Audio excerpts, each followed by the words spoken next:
حدیث مبارکہ ہے جیسا کہ میرے آقا صلی اللہ تعالی علیہ وسلم نے ارشاد فرمایا، اور اس حدیث کے جو راوی ہیں وہ حضرت علی رضی اللہ تعالی عنہ ہیں۔ حدیث مروی ہے کہ میرے آقا صلی اللہ علیہ وسلم نے ارشاد فرمایا، ادبوا اولادکم بثلاث خصال او من ثلاث خصال حب نبیکم محمد صلی اللہ علیہ وسلم وحب اہل بیتہ وحب تلاوت القرآن الکریم۔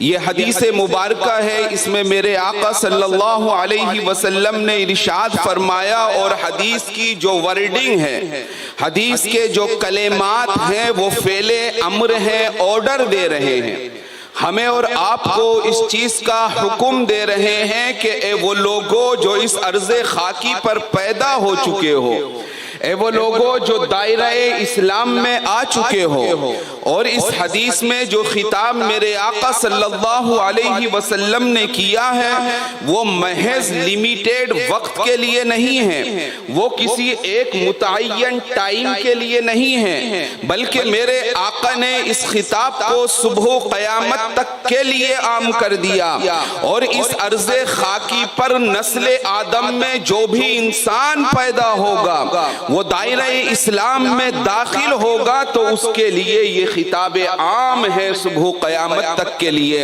اے لوگو، تم اپنے بچوں کو ادب سکھاؤ، اور ادب میں بھی حب نبی صلی اللہ علیہ وسلم نمبر 1 رکھا گیا۔ اب میں آپ لوگوں سے ایک سوال کرتا ہوں، کیا ہماری جنریشن میں، کیا آپ کی فیملی میں، یا بذات خود آپ اپنے ساتھ ایسا کرتے ہیں؟ کبھی آپ نے اپنے بچوں کو نبی اکرم صلی اللہ علیہ وسلم کا ادب سکھایا؟ کیا آپ نے کبھی، یا آپ کے والد نے کبھی، یا آپ کے دادا نے کبھی، یا ان سے پیچھے کی آپ جنریشن میں چلے جائیے اور اپنے گریباں میں جھانکیے، حل علم اباکم، کیا تمہارے والد نے یا تمہارے دادا نے یا تمہاری نسل میں کسی نے تمہیں ادب رسول صلی اللہ علیہ وسلم سکھایا؟ اگر جواب نفی میں آتا ہے کہ نہیں ہمیں نہیں سکھایا، تو وَلَن تَسْتَطِيعَ أَن تَقُولَ أَنَّكَ مُؤْمِنٌ كَامِلٌ، تو تمہیں کوئی حق نہیں بنتا کہ اپنے آپ کو کامل مسلمان گردانو۔ صرف اپنے آپ کو ایک مسلمان کہہ سکتے ہو، لیکن کامل مومن اپنے آپ کو نہیں کہہ سکتے۔ وَلَن يَكُونَ مُؤْمِنًا كَامِلًا إِلَّا بِعِلْمِ رَسُولِ اللَّهِ صلی اللہ علیہ وسلم۔ اس عرض خاکی پر، اس دنیا میں آدمی کامل مومن ہو ہی نہیں سکتا جب تک کہ اطاعت رسول اور سیرت رسول پہ اس کی نظر نہ ہو۔ اگر ہمارے گھر ان چیزوں سے خالی ہیں تو مسلمانوں اپنے آپ میں دیکھو، اپنے آپ کو پہچانو۔ اللہ نے آپ کو اس زمین پر اپنا خلیفہ بنا کر بھیجا ہے، اور آپ کو بھیجنے کا مقصد ہی یہ ہے کہ میرے محبوب کے جلووں کا نظارہ کرو۔ کیا یہ چیزیں آپ نے اپنے بچوں کو بتائی؟ جب ہم قرآن مقدس سے معلوم کرتے ہیں ما ہی آداب رسول اللہ صلی اللہ علیہ وسلم، اے قرآن مقدس تو ہمیں بتا کہ آداب رسول صلی اللہ علیہ وسلم کیا ہیں؟ تو قرآن برجستہ سورہ حجرات میں فرماتا ہے، یا ایھا الذین آمنوا لا ترفعوا اصواتکم فوق صوت النبی۔ قرآن مقدس تو یہ اعلان کر رہا ہے، اے لوگوں تم اپنی آوازوں کو پیغمبر اعظم کی آواز پر بلند مت کرو۔ یہ ادب ہمیں اللہ سکھا رہا ہے۔ کیا یہ ادب آپ نے اپنے بچوں کو سکھایا؟ کیا یہ ادب آپ نے اپنی بیوی کو سکھایا؟ کیا یہ ادب آپ نے اپنے گھر والوں کو سکھایا؟ اگر آپ نے نہیں سکھایا تو آپ یہ سمجھ لیجئے کہ آپ کامل مومن ہرگز نہیں ہو سکتے، آپ صرف مسلمان ہیں۔ قرآن مقدس تو ہمیں یہ بتاتا ہے اے لوگوں تمہارے نبی کا مقام تو یہ ہے، تمہارے نبی کی عظمت تو یہ ہے، تمہارے نبی کی عظمت کو اللہ نے قرآن مقدس میں اس انداز میں بیان فرمایا اور یہ کہا اے لوگوں اگر تمہیں میرے محبوب سے کوئی ضرورت درپیش ہے اور میرے محبوب اپنے گھر کے اندر ہیں تو تمہارے لیے یہ اجازت قطعاً نہیں ہے کہ وہاں پر جا کر ان کو بلند آواز سے آواز لگاؤ یا ان کے دروازے کو کھٹکھٹاؤ، بلکہ قرآن ہم سے کہتا ہے کہ وہیں پہ کھڑے ہو جاؤ یہاں تک کہ میرا محبوب از خود اندر سے باہر آ جائے۔ یہ ادب ہے جو اللہ نے ہمیں بتایا کہ ہمارے محبوب کا ادب کیا ہونا چاہیے۔ آج آپ سے بار بار کہا جاتا ہے کہ پیغمبر اعظم صلی اللہ علیہ وسلم کی بارگاہ میں آپ درود شریف پڑھیے، کثرت سے آپ پر درود و سلام پڑھیے، تو اس چیز کو آپ لوگ ایک دم ہلکے میں لیتے ہیں۔ آپ لوگوں کی یہ سمجھ ہوتی ہے کہ علماء کرام کا کام ہے بتانا، ہم لوگ سن لیتے ہیں، مسجد میں جاتے ہیں امام صاحب بتاتے ہیں ہم لوگ سن لیتے ہیں۔ نہیں، بلکہ ہر عالم کا مقصد یہ ہوتا ہے، ہر امام کا مقصد یہ ہوتا ہے کہ آپ کے سینے میں عشق رسول صلی اللہ علیہ وسلم سیرایت کر جائے، گھس جائے، آپ کا دل مملو ہو جائے، بھر جائے عشق رسول صلی اللہ علیہ وسلم سے۔ تو ہماری اور آپ کی پہلی ذمہ داری کیا ہوئی کہ ہم اپنے بچوں کو بتائیں کہ ہمارے نبی کون ہے، ہم اپنے بچوں کو بتائیں کہ ہم کس کی امت میں ہیں، ہم اپنے بچوں کو بتائیں کہ ہم کس رسول کا کلمہ پڑھتے ہیں۔ اور اگر آپ نے نہیں بتایا تو دنیا میں تو آپ اپنے دامن کو چھٹا سکتے ہیں، لیکن رب العالمین کی بارگاہ میں جب میدان محشر لگا ہوگا اللہ رب العزت آپ سے سوال کرے گا هل علمتم اولادکم اننی اعطیتکم الامانہ، کہ میں نے اولاد کی شکل میں تمہیں امانت دی تھی، کیا تم نے اس امانت کی مکمل انداز میں پرورش کی یا نہ کی؟ تو آپ رب کے سامنے کیا جواب دیں گے؟ اگر واقعی آپ نے اپنے بچوں کی پرورش کی ہوگی تو اپنے رب کے سامنے آپ اس کا جواب دے لے جائیں گے۔ اگر آپ نے اپنے بچوں کی پرورش اسلامی دائرے میں نہ کی ہوگی تو رب کی بارگاہ میں آپ اس کا جواب نہیں دے پائیں گے۔ اور اس چیز کو آپ بڑے اچھے انداز میں سمجھ لیجئے، اللہ نے قرآن مقدس میں ارشاد فرمایا وَمَا خَلَقْتُ الْجِنَّ وَالْإِنسَ إِلَّا لِيَعْبُدُونَ، ہماری اور آپ کی زندگی کے مقصد حقیقی کو ہمارے رب نے بتایا۔ کیا بتایا؟ اے لوگوں میں نے تمہیں پیدا ہی اس لیے کیا تاکہ تم میری عبادت کرو۔ اب بہت سے لوگ یہ سمجھ سکتے ہیں کہ جب ہم 24 گھنٹہ عبادت کریں گے تو ہم کمائیں گے کیا؟ جب ہم ہر وقت عبادت میں لگے رہیں گے تو ہم دوسرے امور کو کیسے انجام دیں گے؟ تو عزیزان ملت اسلامیہ، اس آیت سے مراد عبادت آپ کی ہول لائف ہے، آپ کی مکمل زندگی ایک عبادت ہے۔ آپ شادی کر رہے ہیں یہ ایک عبادت ہے، آپ بیوی کا حق دے رہے ہیں یہ ایک عبادت ہے، آپ بچوں کا حق دے رہے ہیں آپ ایک عبادت ہے، آپ بچوں کی پرورش کر رہے ہیں یہ عبادت ہے، آپ رزق حلال کما رہے ہیں یہ عبادت ہے، آپ اچھے اخلاق میں بات کر رہے ہیں یہ عبادت ہے۔ اللہ نے آپ کی زندگی میں ہر مومنٹ، ہر لمحات میں اجر کو ایک قائم مقام پہاڑ کے رکھا ہے کہ آپ جب چاہیں رب کی بارگاہ میں اتنا ثواب حاصل کر سکتے ہیں۔ لیکن دقت کیا ہے کہ ہمیں پڑھنے کی ضرورت نہیں ہے، ہم سیرت رسول سے کوسوں دور ہیں، ہم سیرت مصطفیٰ سے کوسوں دور ہیں، ہم تعلیمات قرآن سے کوسوں دور ہیں۔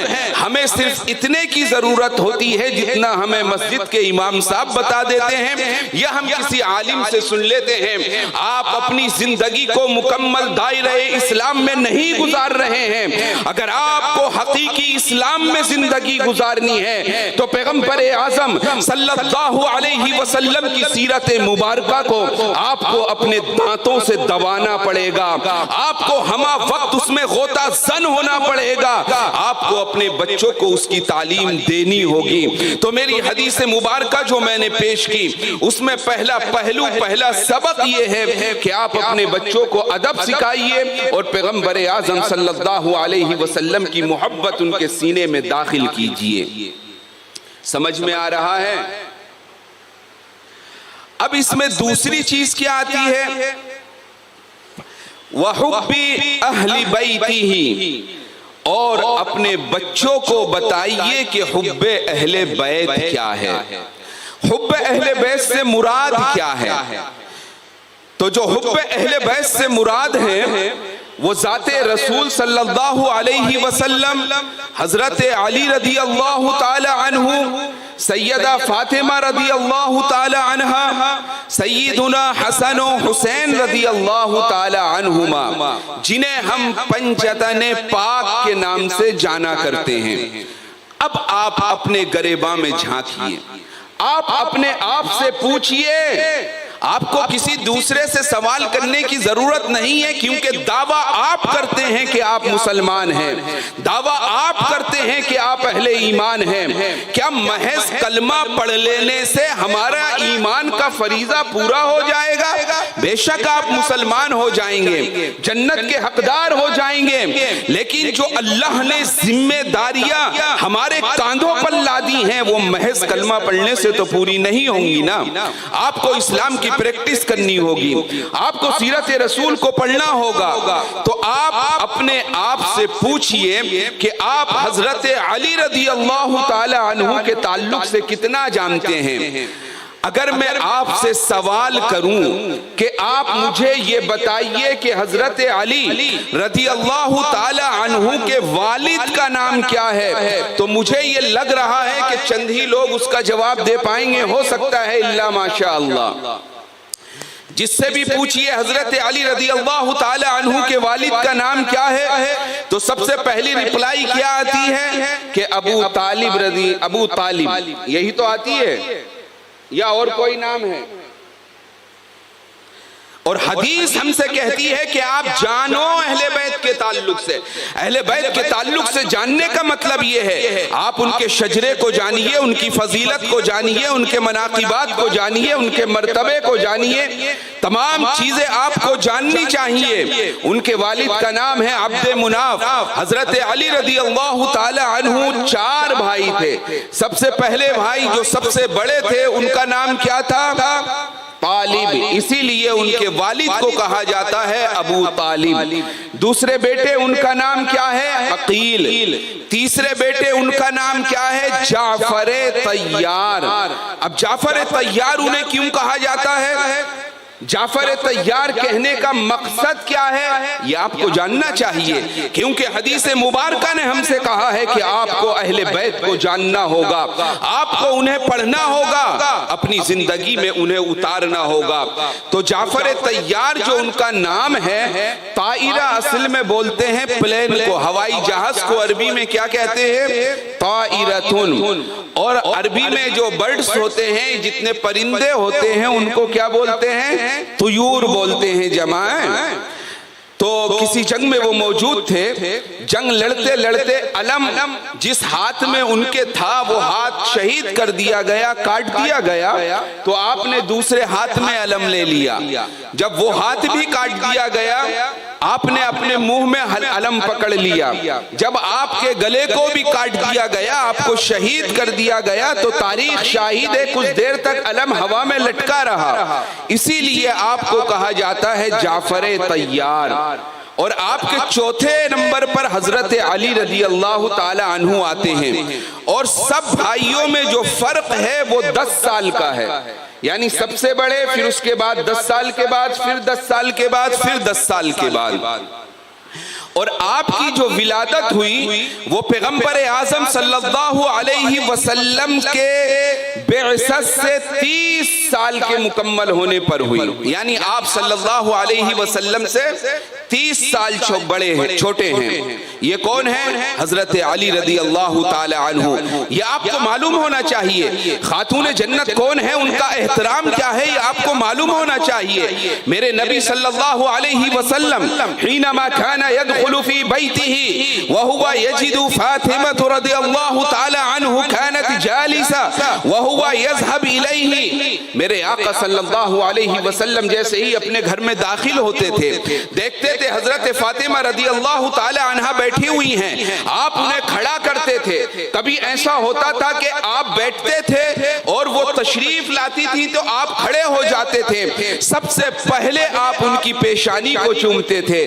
تو پیغمبر اعظم صلی اللہ علیہ وسلم ہمیں یہ ادب بتلا رہے ہیں، اے مسلمانوں، اگر تمہارے گھر میں بیٹیاں ہیں، اگر اللہ نے تمہیں اولاد سے نوازا ہے، اگر اللہ نے تمہیں بیٹیاں عنایت فرمائی ہیں، تو ان کے ساتھ کیسی محبت ہونی چاہیے۔ اور یہ وہ وقت تھا جس وقت میں لڑکیوں کو درغور کیا جاتا تھا، لڑکیوں کی پیدائش کو معیوب سمجھا جاتا تھا۔ میرے نبی صلی اللہ علیہ وسلم صبح قیامت تک کے لیے یہ درس دے رہے ہیں کہ بیٹیوں کو پیشانی کو چومو۔ پھر آپ اپنے کلمات میں فرما رہے ہیں، اے لوگوں، جس نے ایک بیٹی کی شادی کر دی، اس کی اچھی تربیت کی، یا جس نے 2 بیٹیوں کی اچھی تربیت کر کر شادی کر دی، یا جس نے 3 بیٹیوں کی اچھی تربیت کر کر شادی کر دی، اللہ رب العزت اسے جنت میں داخل کرے گا۔ یہ ادب ہمیں کون سکھا رہا ہے؟ یہ پیغمبر اعظم صلی اللہ علیہ وسلم سکھا رہے ہیں۔ اچھا، یہ ادب پڑھے گا کون؟ قوم مسلم کے لیے ضروری ہے کہ اس ادب کو پڑھے۔ آپ کے لیے ضروری ہے کہ ادب رسول پڑھیے، بچوں کی تربیت کے آداب پڑھیے۔ اگر آپ داعیے اسلام اپنے آپ کو کہتے ہیں، اگر آپ قلنسوا، ٹوپیاں اور کرتا پاجامہ پہنتے ہیں، اپنے آپ کو دعوی اسلام پر فائز کرتے ہیں، تو مسلمانوں، آپ کو اسلام کو جاننا ہوگا، تاکہ کوئی آپ سے اسلام کے بارے میں سوال کرے تو آپ اسے جواب تو دے سکیں کہ ہمارا اسلام یہ کہتا ہے، اس کی تعلیمات یہ کہتی ہیں۔ اب حدیث مبارکہ کا جو تیسرا پہلو ہے، اس میں میرے آقا صلی اللہ علیہ وسلم نے ارشاد فرمایا، اے لوگوں، تم اپنے بچوں کو قرآن کی تعلیم دو۔ کیا فرمایا؟ کہ تم اپنے بچوں کو قرآن کی تعلیم دو۔ علموا اولادکم تلاوت القرآن، کہ اپنے بچوں کو تلاوت قرآن کی تعلیم دو۔ اب آپ پھر اپنے گریباں میں جھانکیے، آپ میں سے کتنے ایسے لوگ ہیں جو قرآن مقدس کی ڈیلی تلاوت کیا کرتے ہیں؟ آپ میں کتنے ایسے لوگ ہیں جو اپنے بچے کو قرآن مقدس پڑھنا سکھاتے ہیں؟ آپ میں کتنے ایسے لوگ ہیں جن کے گھروں میں قرآن مقدس کی آواز آتی ہے؟ اگر آپ اپنے آپ میں دیکھیں گے تو آپ 0 میں جائیں گے، الا ماشاء اللہ، یا اس سے بھی مائنس آپ ہو جائیں گے۔ یہ حقیقت ہے جو میں بات کر رہا ہوں۔ ہمارے یہاں قرآن مقدس کو ایک ایسی کتاب سمجھ لیا گیا ہے جو محض تیجے 10ویں 40ویں یا اور کسی تبرکات کی جگہ پڑھنے کے لیے اس کو مخصوص کر لیا گیا ہے۔ بے شک اس میں کوئی شک نہیں، ان تمام کاموں میں باعث برکت یہ کتاب ہے، لیکن اس کتاب کے حقیقی مقصد کو آپ نے اپنے ہاتھوں سے نکال دیا ہے۔ اس کتاب کے حقیقی پیغام کو آپ نے اپنے ورا علی الورا، اپنی پشت کے پیچھے ڈال دیا ہے۔ اس کتاب کے بھیجنے کے مقصد کو آپ بھول چکے ہیں۔ یہ کتاب تو یہ کہتی ہے ہدی للمتقین، یہ وہ کتاب ہے جو متقیوں کو ہدایت دیتی ہے۔ یہ وہ مقدس کتاب ہے جو ہدایت کے لیے اللہ نے نازل فرمائی ہے۔ لو قرأ هذا الكتاب یہودی او نصرانی او بوذی او غیر ذالک، دنیا میں کوئی بھی قوم اگر اس کتاب کو پڑھے گی تو وہ کتاب راہ ہدایت، وہ قوم راہ ہدایت پر آ جائے گی۔ لیکن آپ نے تو اس کتاب کو باعث تبرک بنا لیا ہے۔ لوگوں، آپ نے اپنے مقصد کو کھو دیا ہے، آپ نے اپنے ہاتھوں سے اپنے مقصد کو کھویا ہے۔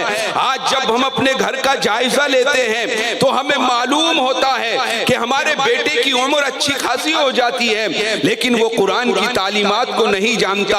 اور بات کرتے ہیں سیدنا امام حسین رضی اللہ تعالی عنہ کے تعلق سے، جب آپ کی تاریخ آپ پڑھیں گے تو آپ کی آنکھیں خیرہ رہ جائیں گی۔ حضرت امام حسین کے سر مبارک کو کاٹنے کے بعد جب نیزے پر لٹکایا گیا تھا تو مورخین لکھتے ہیں کہ آپ کے حلقوم سے، آپ کے منہ مبارک سے قرآن مقدس کی تلاوت ہو رہی تھی۔ تو امام حسین تو ہمیں یہ پیغام دے رہے ہیں، اے لوگو تم کسی بھی حالات میں رہو، تمہارے معاملے کیسے ہی ہو، لیکن قرآن کی تعلیمات کو مت چھوڑنا۔ ہمارا معاملہ کیا ہے کہ ہم قرآن مقدس کو ایک دم بھلائے بیٹھے ہیں، ہم قرآن مقدس کو ورا علی الورا، کوئی ضرورت ہی نہیں ہے۔ حقیقت پوچھئے تو ہمارا حال یہ ہو گیا ہے، ہمارے گھر میں اگر کسی کا انتقال ہو جاتا ہے تو ہمارے گھر میں ایسے لوگ ہوتے ہی نہیں جو قرآن مقدس اس کے اجر و ثواب کے لیے پڑھ سکیں۔ ہم اس کے لیے بھی مسجد کے امام صاحب کو بلاتے ہیں، اس کے لیے بھی مدرسے کے بچوں کو بلاتے ہیں۔ مسلمانوں تمہیں کیا ہو گیا ہے؟ یہ قرآن مقدس تم نے کیوں چھوڑ دیا ہے؟ ذالک الکتاب لا ریب فیہ، یہ وہ کتاب ہے جس میں کوئی شک و شبہ کی گنجائش نہیں ہے۔ جب اتنی پر یقین کتاب آپ اپنے ہاتھوں سے چھوڑ بیٹھو گے تو آپ سے بڑا جاہل اس زمانے میں کوئی نظر نہیں آئے گا۔ جب سب سے معظم کتاب کو آپ چھوڑ بیٹھو گے، ہمارے یہاں یہ معاملہ ہو گیا ہے کہ اگر مسجد میں امام صاحب نہ رہیں تو ہم میں کوئی نماز پڑھانے والا نہیں ہوتا، کیونکہ ہمیں قرآن مقدس کی 4-5 سورتیں یاد ہی نہیں ہوتی ہیں۔ ہم نے یہ زحمت ہی نہیں کہ قرآن کو پڑھیں، میں تو صرف پڑھنے کی بات کر رہا ہوں۔ قرآن مقدس نے اپنے آپ میں کیا دعویٰ کیا ہے؟ افلا تعقلون، کیا تمہارے اندر عقلیں نہیں ہیں؟ افلا تتدبرون، تمہارے اندر غور و فکر کی صلاحیت نہیں ہے؟ لماذا لم تقرؤون القرآن، اے لوگو تم قرآن مقدس کو کیوں نہیں پڑھتے ہو؟ ہمارا معاملہ یہ ہو گیا ہے، اگر ہمارے گھر میں کسی کا انتقال ہو جائے، کسی کے والد کا انتقال ہو جائے، تو ہمارے گھر میں کوئی ایسا ایک فرد ہوتا ہی نہیں جو ان کی نماز جنازہ بھی پڑھ سکے۔ کیا اسلام نے آپ کو یہ تعلیم دی تھی؟ کیا سیدنا امام حسین نے آپ کو یہ تعلیم دی تھی؟ کیا پیغام کربلا آپ کو یہ تعلیم دیتا ہے کہ آپ اپنے ہاتھ سے قرآن مقدس کو بند کر کر رکھ دو اور پوری تاریخ کربلا آپ پڑھ لیجئے؟ وہاں پر نہ نماز قضا ہوئی تھی، نہ تلاوت قرآن قضا ہوئی تھی۔ ہم صرف جلسے کرا لیتے ہیں، اچھی اچھی تقریریں وہاں پر سن لیتے ہیں۔ اے قوم، اس پر عمل کون کرے گا؟ اس پر عمل کون کرے گا؟ اس پر عمل کرنے کی ہماری اور آپ کی ذمہ داری ہے۔ اپنے گریباں میں جھانکیے، اللہ نے کیوں آپ کو پیدا کیا ہے؟ اللہ نے کیوں آپ کو بھیجا ہے؟ آپ اپنے مقصد حقیقی کو پہچانیے کہ اللہ نے آخر آپ کو اس دنیا میں اشرف المخلوقات بنا کر کیوں بھیجا ہے؟ اللہ نے اعلیٰ مخلوقات بنا کر کیوں بھیجا ہے؟ اور آپ کے لیے تو بڑا اچھا آپشن ہے اور بڑے اچھے ذرائع ہیں، خاصتاً سنی دعوت اسلامی ہر جگہ متحرک ہے، خاصتاً بھیونڈی میں اور ادھر کے جتنے علاقے ہیں۔ یہ تحریک اپنے آپ میں ایک عالمی تحریک ہے، متحرک بالفعل اور بالعمل ہے، اپنے فعل سے اپنے حرکات سے لوگوں کو اپنی طرف بلاتی ہے۔ آخر اس کے بلانے کا مقصد کیا ہے؟ یہ تحریک اپنے آپ میں اتنا پریشان کیوں ہوتی ہے؟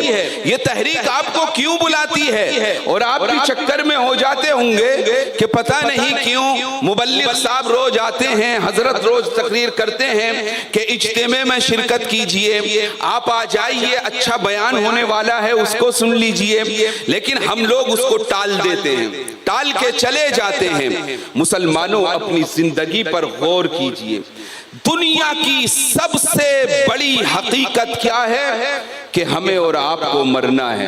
کوئی انکار کر سکتا ہے اس سے مرنے سے؟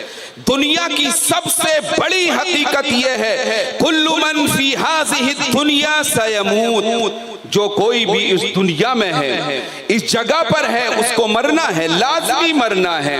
اب آپ اپنے آپ میں سوچئے، جب آپ کا انتقال ہو جاتا ہے یا آپ کے گھر میں کسی کا انتقال ہو جاتا ہے تو ہمارا معاملہ کیا ہوتا ہے؟ تو حدیث رسول صلی اللہ علیہ وسلم فرماتی ہے کہ جب آدمی مر جاتا ہے تو 3 چیزیں اس کے ساتھ جاتی ہیں۔ کتنی؟ ثلاثۃ اشیاء، 3 چیزیں اس کے ساتھ جاتی ہیں اور وہاں سے صرف ایک چیز اس کے ساتھ رہ جاتی ہے اور باقی 2 چیزیں لوٹ آتی ہیں۔ اب آپ دیکھیے کہ آپ کے ساتھ کیا جاتا ہے اور وہاں سے لوٹ کے کیا آتا ہے۔ سب سے پہلے آپ کے ساتھ آپ کے اقارب جائیں گے، آپ کے رشتہ دار جائیں گے، آپ کے پڑوسی جائیں گے۔ جب آپ انتقال کر جائیں گے تو آپ کے جنازے کو اٹھائیں گے، اور یہاں تک کہ لوگ کہنے پر مجبور ہو جاتے ہیں، ارے بھائی جنازے کو جلدی اٹھاؤ، تاخیر ہو رہی ہے۔ کوئی دور سے آیا ہوتا ہے، وہ کہتا ہے بھائی ہمیں لوٹ کر جانا ہے، ذرا جلدی سے دفن ہو جائے۔ جب آپ راستے میں جنازے کو لے کر جائیں گے تو آپ خود کہیں گے بھائی تھوڑا تیز چلو، گرمی کی بڑی شدت ہے۔ جب آپ قبرستان میں پہنچیں گے تو آپ کے اقارب، آپ کے رشتہ دار، آپ کے پڑوسی، آپ کے دوست آپ سے کہیں گے ارے بھائی جلدی دفن کرو اور جلدی سے دعا کرو، امام صاحب تو اتنی لمبی دعا کرتے ہیں۔ یہ میں حقیقت بتا رہا ہوں، جو ہماری زندگی کا مورل چل رہا ہے، جو ماڈل ہے، یہ حقیقی پہلو ہے۔ آپ کو دفن کر دیا گیا، دفن کرنے کے بعد 3 چلو یا 3 لپ مٹی آپ پہ ڈال دی جائے گی، اور اتنی تیز لوگ قبرستان سے آتے ہیں، فوراً آنے کے بعد ہاتھ دھلے، اپنی گاڑی پہ کک لگایا یا سیلف لگایا، چل بنے۔ یہ آپ کا ریلیشن ہے دنیا والوں سے، جس کے لیے آپ مرتے ہیں، جس کے لیے آپ نے قرآن مقدس کو چھوڑ دیا ہے، جس دنیا اور جس دنیاوی ہوس کے لیے آپ ہے، ان کا رویہ یہ ہے آپ کے ساتھ جب آپ مر جاتے ہیں۔ تو حدیث مبارکہ بتاتی ہے کہ جب آدمی مر جاتا ہے تو اس کے رشتہ دار اس کو دفنا کر واپس مال گھر پہ رکھا رہتا ہے، وہ ورثے کی حالت میں تقسیم ہو جاتا ہے، کسی بیٹے پر چلا جاتا ہے، بیوی پر چلا جاتا ہے، دوسرے اقارب پر چلا جاتا ہے۔ آپ کے ساتھ تو کچھ نہیں جاتا نا، آپ کے ساتھ کیا جاتا ہے؟ آپ کے صرف وہی مال دنیا میں آپ نے کمائے ہیں، آپ کے ساتھ وہ نیک اعمال جاتے ہیں۔ اب آپ اپنے آپ میں تصور کیجئے، اپنی زندگی کو دیکھیے، کیا واقعی آپ نیک اعمال کر رہے ہیں؟ کیا آپ لوگوں کو بھلائی اور اچھائی کی دعوت دے رہے ہیں؟ کیا آپ قرآن مقدس کی تلاوت کر رہے ہیں؟ کیا آپ اپنے بچوں کو دعوت دین دے رہے ہیں؟ ہمارے یہاں دعوت دین کا سسٹم ہی نہیں رہا، اتنا ماڈرن یعنی وقت ہو گیا ہے۔ آپ کا بچہ مدرسہ جائے گا، آپ کا بچہ قرآن کی تعلیم حاصل کرے گا، یہ ہمارا پیشن ہو گیا ہے، ہماری عادت ہو گئی ہے۔ مسلمانوں، ہر تعلیم اپنی جگہ ہے، ہر تعلیم آپ کو علم دے گی، لیکن آپ کے والد کا احترام، آپ کی بیوی کا احترام، آپ کے بچوں کا احترام، اور آپ کو کھانے پینے کا سلیقہ اگر کوئی تعلیم دے سکتی ہے تو وہ تعلیم صرف اور صرف تعلیم اسلام ہے، ایسا ماڈل نہیں دے سکتی۔ تو ہمیں کیا چاہیے کہ قرآن مقدس کو مضبوطی سے پکڑیں، تاکہ سیدنا امام حسین رضی اللہ تعالی عنہ کے پیغام کو ہم عام کر سکیں۔ صرف جلسے کرا لینا یا آپ کی شان بیان کر دینا یا آپ کے معاملات کو لوگوں میں واضح طور تو ہمیں ان کی سیرت پڑھنی چاہیے، سیدنا امام حسن کی سیرت ہمیں پڑھنی چاہیے، ہمیں حضرت علی رضی اللہ تعالی عنہ کی سیرت پڑھنی چاہیے۔ تو میں بات کر رہا تھا کہ اللہ کے رسول صلی اللہ علیہ وسلم نے ہمیں حکم دیا کہ میرے اہل بیت، اس چیز کو اللہ نے قرآن مقدس میں بخوبی بیان بھی فرمایا ہے، اللہ نے قرآن مقدس میں ذکر بھی فرمایا ہے۔ اللہ نے کیا فرمایا؟ قُلْ لَا أَسْأَلُكُمْ عَلَيْهِ أَجْرًا إِلَّا الْمَوَدَّةَ فِي الْقُرْبَى۔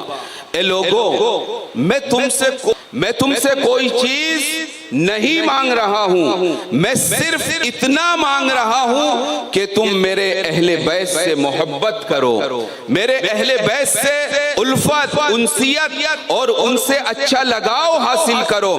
یہ پیغام ہمیں کس نے دیا؟ قرآن مقدس نے ہمیں یہ پیغام دیا کہ ہمیں یہ چاہیے کہ ہم اہل بیت اطہار سے محبت کریں۔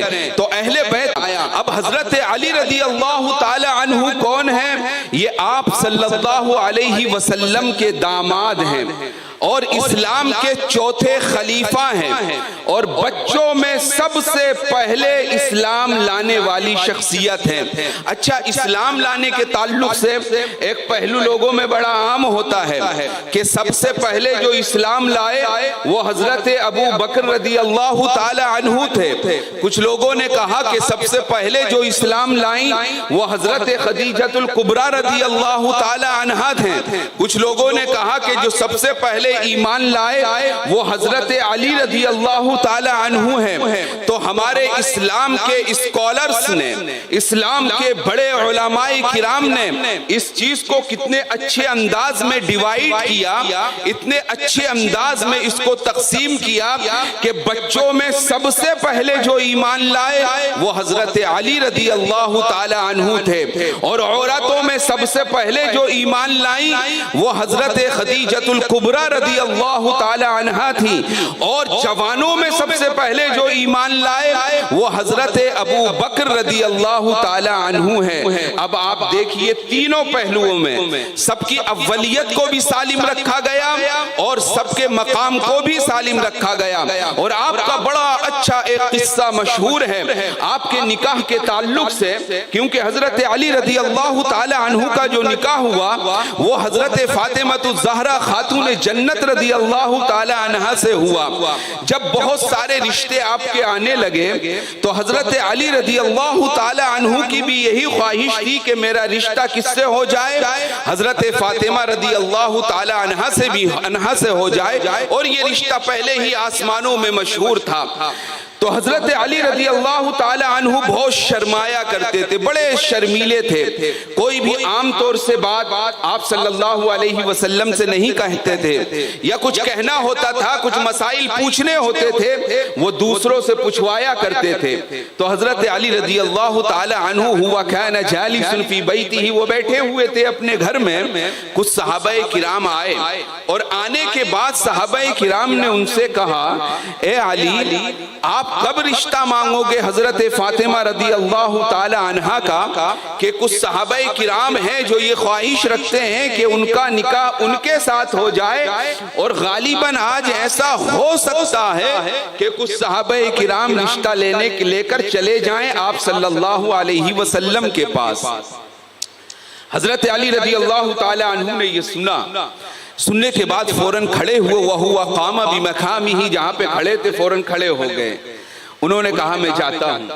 آپ بارگاہ رسالت مآب صلی اللہ علیہ وسلم میں پہنچے، حینما ذہب الرسول صلی اللہ علیہ وسلم کان جالیسا، آپ بیٹھے ہوئے تھے، آپ صلی اللہ علیہ وسلم کے پاس جا کر یوں ہاتھ باندھ کر کھڑے ہو گئے۔ یہ ادب رسول صلی اللہ علیہ وسلم ہے۔ جب آپ نکات پڑھیں گے، سیرت رسول پڑھیں گے تب آپ کو معلوم ہوگا نا۔ آپ اپنے ہاتھوں کو باندھ کر کھڑے ہو گئے۔ میرے آقا صلی اللہ علیہ وسلم حضرت علی کو دیکھ رہے ہیں اور مسکرا رہے ہیں، کیونکہ اللہ نے آپ کو تمام علوم کا اور تمام غیب کا علم عطا فرمایا تھا۔ آپ تو سمجھ گئے تھے کہ علی کیوں آئے ہیں، وَهُوَ يَفْهَمُ مَاذَا يَجُرُّ فِي ذَهْنِ عَلِيٍّ، اور آپ صلی اللہ علیہ وسلم کو یہ بھی معلوم تھا کہ علی کے ذہن میں کیا چل رہا ہے، علی کے دل میں کیا چل رہا ہے۔ آپ کھڑے ہوئے ہیں اور آپ صلی اللہ علیہ وسلم انہیں دیکھ رہے ہیں اور مسکرا رہے ہیں، لیکن حضرت علی رضی اللہ تعالی عنہ کچھ بول نہیں رہے ہیں۔ میرے آقا نے پھر کہا کہ علی رشتہ لے کر آئے ہو؟ حضرت علی نے فرمایا نعم یا رسول اللہ صلی اللہ علیہ وسلم، ہاں اللہ کے رسول صلی اللہ علیہ وسلم میں رشتہ لے کر آیا ہوں۔ میرے آقا نے پوچھا ماذا عندک لمہر، مہر دینے کے لیے کچھ چیز ہے تمہارے پاس؟ کیونکہ نکاح کی جو شرائط ہیں ان میں سے ایک شرط یہ بھی ہے کہ مہر کا ہونا ضروری ہے، اب وہ کتنا ہی ہو۔ پوچھا علی تمہارے پاس کچھ ہے مہر دینے کے لیے؟ آپ نے فرمایا ما عندی شیء، اے اللہ کے رسول صلی اللہ علیہ وسلم میرے پاس کوئی چیز نہیں ہے کہ میں مہر میں اس کو دے دوں۔ پھر آقا نے فرمایا فکر، اور غور و فکر کیجئے، کیا کوئی چیز ہے جو تم مہر ادا کر سکو؟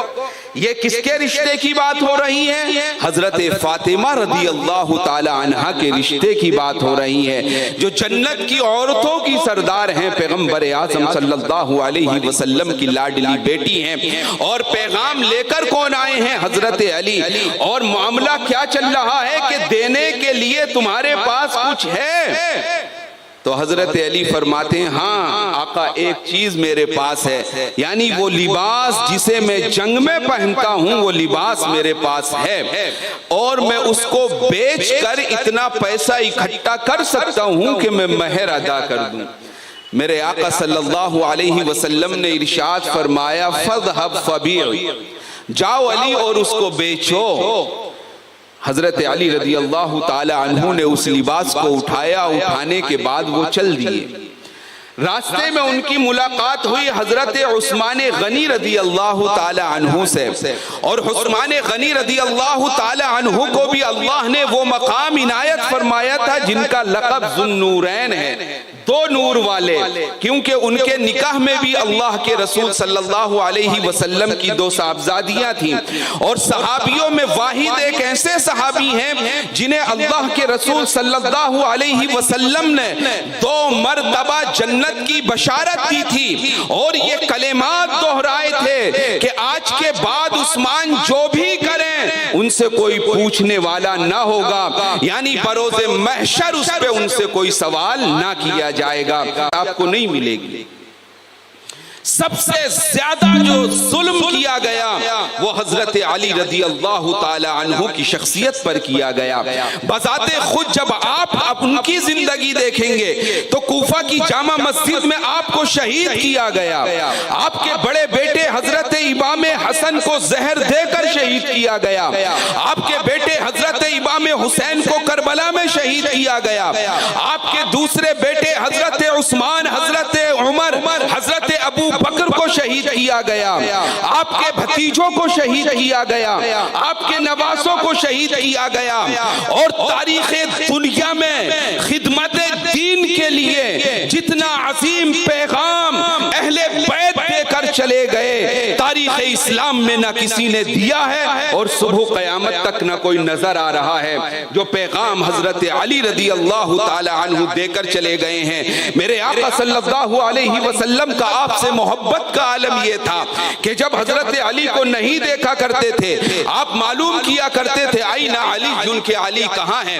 آپ کو بتایا جاتا تھا۔ کبھی کبھی ایسا ہوتا تھا کہ حضرت فاطمہ کے گھر جایا کرتے تھے اور حضرت فاطمہ سے پوچھا کرتے تھے کہ علی کہاں ہیں۔ ایک مرتبہ حضرت فاطمہ اور حضرت علی رضی اللہ تعالی عنہ کے درمیان، اور یہ کامن بات ہے کہ میاں بیوی کے درمیان کچھ نہ کچھ انبن ہو جاتی ہے، اور یہ سنت کا ایک طریقہ بھی ہے، اسلام کا ایک پہلو بھی ہے کہ شریعت کی حدود کو آپ پار نہ کریں۔ اگر بیوی سے تھوڑا غصہ آپ ہو رہے ہیں یا بیوی آپ سے غصہ ہو رہی ہیں تو اتنا الاؤ ہے، اسلام میں اجازت ہے اس کی۔ تو حضرت علی رضی اللہ تعالی عنہ کا کچھ ہوا، ہونے کے بعد آپ مسجد نبوی شریف میں آئے اور آ کر لیٹ گئے۔ اللہ کے رسول صلی اللہ علیہ وسلم قد دخل فی بیت فاطمہ رضی اللہ تعالی عنہ، اور جب آپ ان کے گھر میں داخل ہوئے دیکھا حضرت فاطمہ بیٹھی ہوئی ہیں، اپنے والد کو دیکھ کر فوراً کھڑی ہو جاتی ہیں، میرے آقا پیشانی کا بوسہ لیتے ہیں، پوچھتے ہیں اینا علی، جن کے علی کہاں ہیں؟ حضرت فاطمہ بیان فرماتی ہیں وَهُوَ كَانَ فِي بَيْتِي الْآنَ هُوَ ذَهَبَ إِلَى الْمَسْجِدِ وَقَدْ تَجَارَ بَيْنَنَا شَيْئًا، کہ ہمارے درمیان تھوڑا سا کلام ہو گیا تھا، اس کلام کے تحت وہ مسجد میں چلے گئے ہیں۔ فوراً اللہ کے رسول صلی اللہ علیہ وسلم گھر کے اندر سے نکلتے ہیں، وَاتَّجَهَ إِلَى مَسْجِدِ النَّبَوِي، اور مسجد نبوی کی طرف جاتے ہیں۔ وَهُوَ رَأَى فِي الْمَسْجِدِ وَهُوَ يَنَامُ بِجَنبِ جِدَارِهِ، اللہ کے رسول صلی اللہ علیہ وسلم مسجد نبوی میں داخل ہوئے، آپ دیکھتے کیا ہیں کہ حضرت علی رضی اللہ تعالی عنہ مسجد نبوی میں موجود ہیں، اور دیوار کے کے کنارے پر سو رہے ہیں، کیونکہ پہلے جو سسٹم یہاں کی مسجدوں کا ہے اب تو تھا نہیں نا، وہاں پہ کارپیٹ نہیں تھی، قالین نہیں تھی، دوسری چیزیں نہیں تھی، تو جس کو جو بھی موقع ملتا تھا وہ اس میں لیٹ جایا کرتے تھے۔ تو حضرت علی لیٹے ہوئے تھے، اللہ کے رسول صلی اللہ علیہ وسلم گئے، ان کے جسم اطہر پر تھوڑی سی مٹی لگی ہوئی تھی، اللہ کے رسول صلی اللہ علیہ وسلم نے اس مٹی کو چھوا، چھونے کے بعد کہا یا ابا تراب قوم، اے مٹی کے بیٹے کھڑے ہو جا۔ تو حضرت علی رضی اللہ تعالی عنہ نے دیکھا اے میرے آقا موجود ہیں، فوراً کھڑے ہو گئے۔ تو حضرت علی فرماتے ہیں کہ میری ماں نے میرا نام حیدر رکھا اور اللہ کی جانب سے میرا لقب اسد اللہ تھا، لیکن جو لقب مجھے پیغمبر اعظم صلی اللہ علیہ وسلم نے عنایت فرمایا ہے اس سے اچھا لقب مجھے کوئی نہیں لگتا۔ مجھے جب لوگ کہتے ہیں یا ابا تراب تو میرا سینہ فخر سے کھل جاتا ہے کہ یہ لقب مجھے میرے محبوب صلی اللہ علیہ وسلم نے عنایت فرمایا ہے۔